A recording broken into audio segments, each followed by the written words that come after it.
Hi. So what am I up to? Well, I've been filming some of the videos that I've done lately with this contraption right here, little headband camera. It's called an Ordro, O-R-D-R-O EP8. And it's really handy. It just slips like a pair of glasses, and there you go. You can operate the buttons right here, or an app on your phone. But it's okay. I like it. It's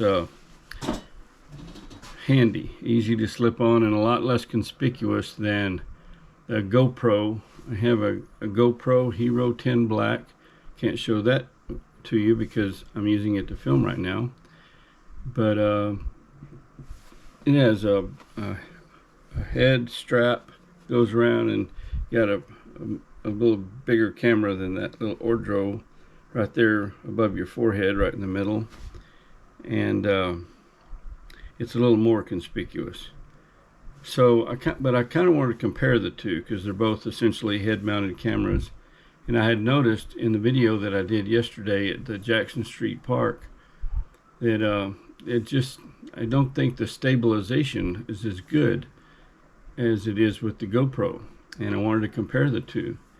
And my buddy Kerry from the K and Mac project channel suggested to me, why don't you do both at the same time, film simultaneously, and you can compare them.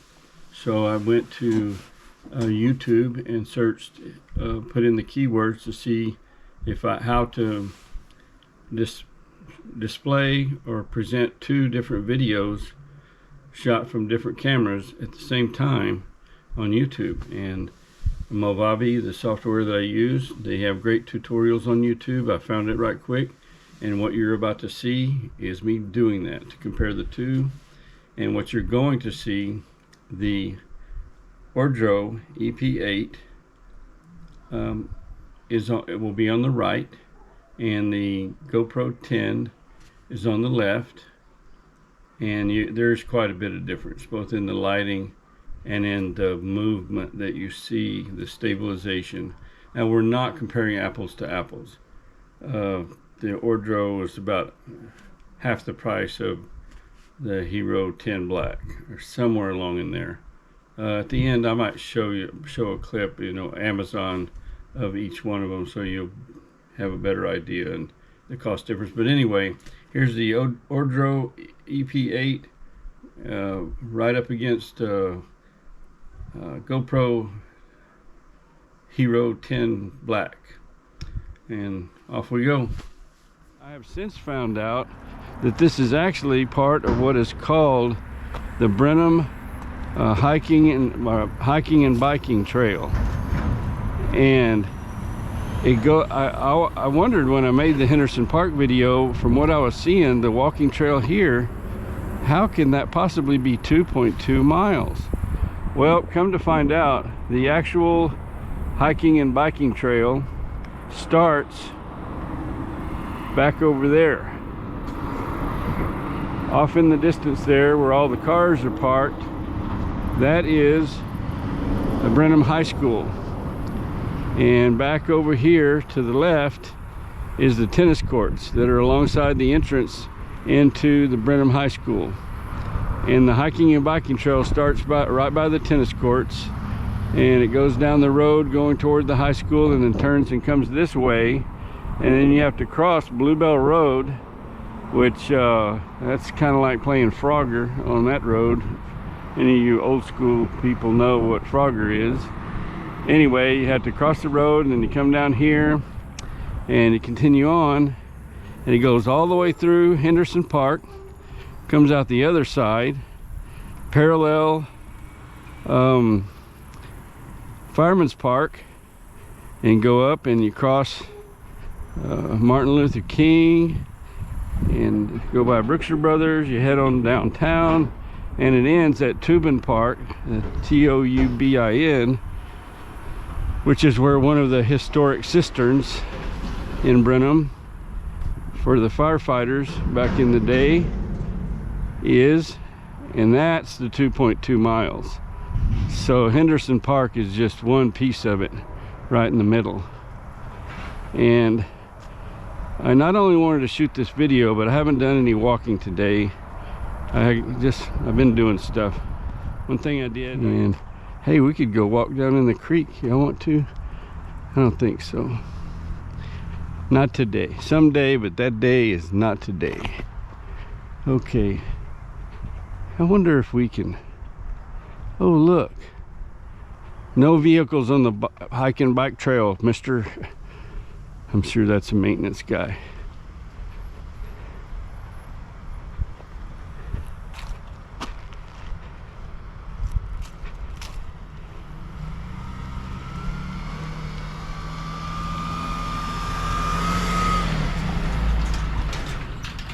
Doing maintenance things, I guess.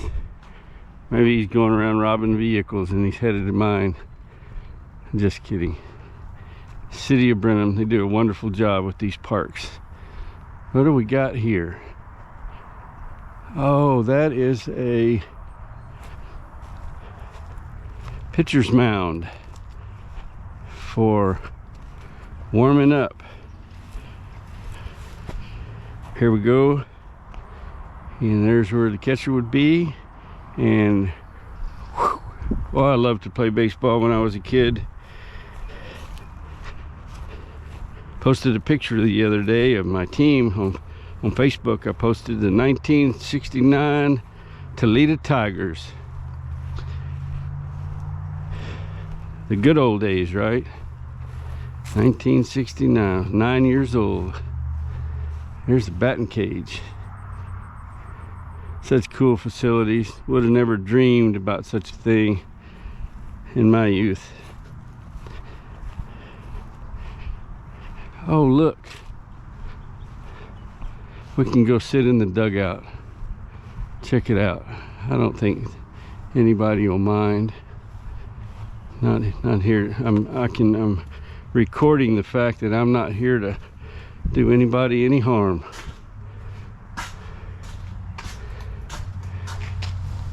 Here we go. Play ball.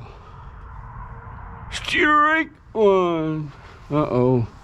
Look at that. Is that graffiti or some of the baseball team? You know, come on, people.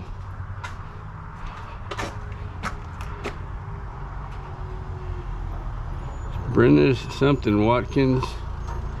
Jeremy Jr. Jail God. I hate to see stuff like that. Just can't have nice things, right? So look at this plush grass. Hey. I was gonna say, just be careful with the edges. I just sprayed. Okay, I'm making a video. Yeah, you can go ahead. Yeah, I thought it would be cool to sit in the dugout like I did about 50 years ago. Go ahead. We just sprayed the edges. Okay.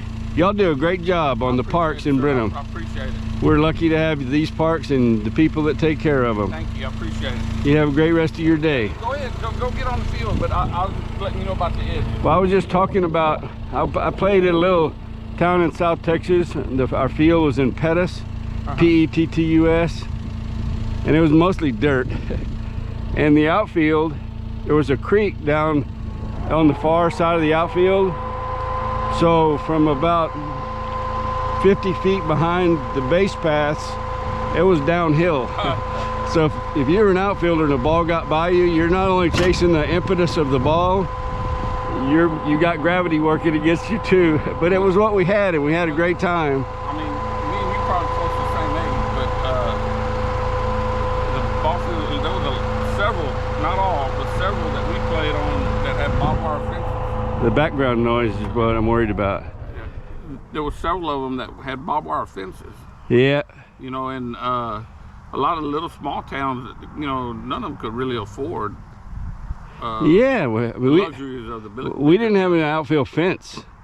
Well, when we played in Snook, that's the way it was over there. Oh, yeah. You know, no outfield fence, so if the ball got by the outfielder, that was a home run. I spent a lot of time. I could have used you yesterday. I made a video over at Jackson Street Park, and that contraption over there with the solar panel and all the fusion box. That is getting more. I had to call the city, and I kept, what is that? It's a lightning alarm. It senses if there's lightning. You talking about the lightning detector? Yeah, we got one right here. Lightning There's detector. One right there in So front of all the parks have one? Yes. Yeah. There's one here. There's one on the other side of the road. So I learn something new every day. Yeah. See where that car is? Do they? Just to the right. There's a. You see that? You see it on that post? Yeah. There's a solar panel over there. I'll be down there in a minute. Yeah. So do you know? Do you happen to know? Is there a way that they test them? We just had the guy here about 2 weeks ago. And he has something where he can. I don't know the technicalities of it, but I mean, you would be sitting here and all of a sudden it would go off, you know, where he's testing it and checking them all out. Like certify them and maybe once a year or like something. I guess like the fire extinguishers, they go around every so often, you know. Now the fire extinguishers, is it twice yearly or it's something like that, you know, they 3 times a year or something, they come around. Where I worked, we had inspect fire extinguishers monthly. We don't do it monthly here. I know it's more of a, I think it might be on a quarterly basis then. But I know they come out and check them all out and, in the buildings and all. Well, Larry, I enjoyed visiting with you. I got a couple of things on the agenda here. I got to get my walking in, and I got to go take a birthday cake to my daughter here in a little bit. You so I'm going to get going. Yeah, I live here in Brenham. Okay, I'm retired. I was bored, so I started making YouTube videos. Let me know when you want to go play some golf. Okay, all right. I ain't no good, but I like it. Take care, Larry. Nice man. Everybody that I have met so far that works for Parks and Recreation in Brenham is nice and helpful and happy to visit with you and answer any questions you have.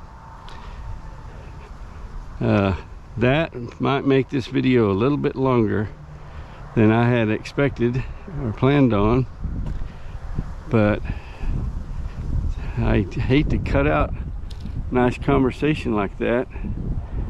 I don't know what I'll do. I might kind of edit some of it out, leave a little bit of it in. And I was looking, he said there's a lightning detector over here.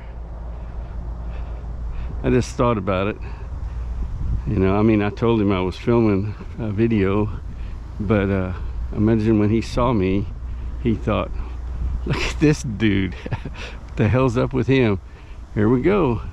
There's a lightning detector. He said there's one in every park in Brenham. And if you watch my videos, you might recognize there's the splash pad over there, the basketball courts, that cool bridge.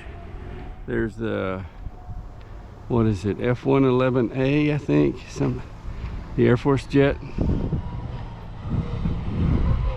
Larry hard at work, picking up limbs and stuff, doing Larry things, taking care of business.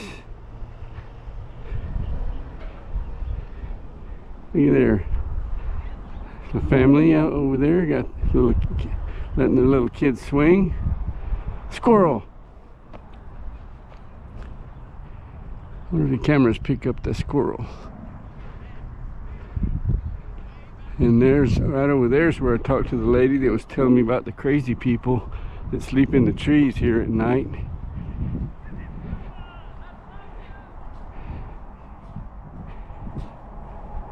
I still haven't come over here at night to check it out, see if I can meet any of the crazy people that live in the trees.